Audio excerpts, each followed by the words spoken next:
may nakitang dambuhalang buhaya sa may ilog, parang patay. Dakila! Dakila!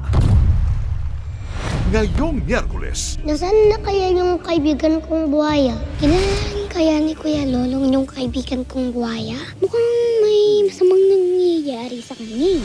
Huwag masyadong mataas ang tingin sa sarili. At aminin mo ang iyong kahinaan. Handa ka na ba sa iyong susunod na pagsasama? Lolo, mukhang matinding sakit ang katawan inaabot mo kay Mang Kanor, ah. Ako lalaban. Kaya mo mababad siya sa galit.